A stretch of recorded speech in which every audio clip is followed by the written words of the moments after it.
மனதை கட்டுப்படுத்த தெரிந்திருக்க வேண்டும். நீங்கள் நிம்மதியாக வாழணும், நீங்க சந்தோஷமாய் வாழணும்னா உங்களுடைய மனதின் அறைகள் கட்டப்பட்டிருக்க வேண்டும்.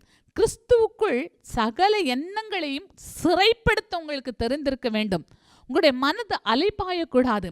இதை விட பெஸ்ட் இருந்தால் நல்லா இருக்கும், இதை விட நல்ல வேலை கிடைச்சா நல்லா இருக்கும், இதை விட நல்ல கார் கிடைச்சா நல்லா இருக்கும். கர்த்தர் உங்களுக்கு பெஸ்ட் கொடுப்பார், அதில் எந்த சந்தேகமும் இல்லை. ஆனால் உங்களுடைய மனது எப்பவுமே பொருட்கள் மேலேயும், எப்பவுமே உங்களுக்கு இருக்கிறதை காட்டிலும் பக்கத்தில் வச்சிருக்கிறவங்க, அடுத்தவர்கள் வைத்திருக்கிற பொருட்கள் மேலே உங்களுடைய கம்பேரிஷன் இருக்கும் என்று சொன்னால் உங்கள் சந்தோஷத்தில் எந்நாளும் குறைவு இருக்கும். அப்போது இருக்கிறதிலே நிம்மதியாய் வாழ கற்றுக்கொள்ள வேண்டும். இருக்கிறதை குறித்து சந்தோஷப்பட வேண்டும்.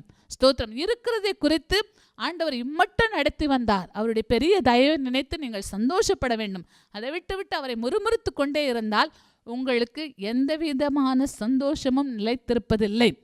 ஸ்தோத்திரம். சுருக்கமாக நான் இந்த வசனத்தை சொல்ல வேண்டும் என்று சொன்னால், எப்பொழுதும் நன்றி அறிதலுள்ளவர்களாக இருங்கள். ஆண்டவரே, நீர் எனக்கு கொடுத்த நல்ல சுகத்துக்காய் ஸ்தோத்திரம், நீர் எனக்கு கொடுத்த நல்ல கணவருக்காய், நல்ல பிள்ளைக்காய் ஸ்தோத்திரம், நல்ல ஊழியங்களுக்காய் ஸ்தோத்திரம், நல்ல வீடு, நல்ல வாகனத்துக்காய் ஸ்தோத்திரம் என்று சொல்லி அவருக்கு எப்பொழுதும் நன்றியுள்ளவர்களாக இருக்க வேண்டும். அதை விட்டு ஆண்டவரே, நீங்கள் ஏன் எனக்கு அதை கொடுக்கல, நீங்கள் ஏன் அவங்களுக்கு இதை கொடுத்தீங்க, எனக்கு இதை கொடுத்தீங்க, அப்போ நான் அவங்கள விட உங்களுக்கு பிரியமா இல்லையா அப்படின்னு அநேக கேள்விகள் உங்களுக்குள்ளே இருக்கும் என்று சொன்னால் உங்கள் சந்தோஷத்தை நீங்கள் இழந்து கொண்டிருக்கிறீர்கள் என்று அர்த்தம்.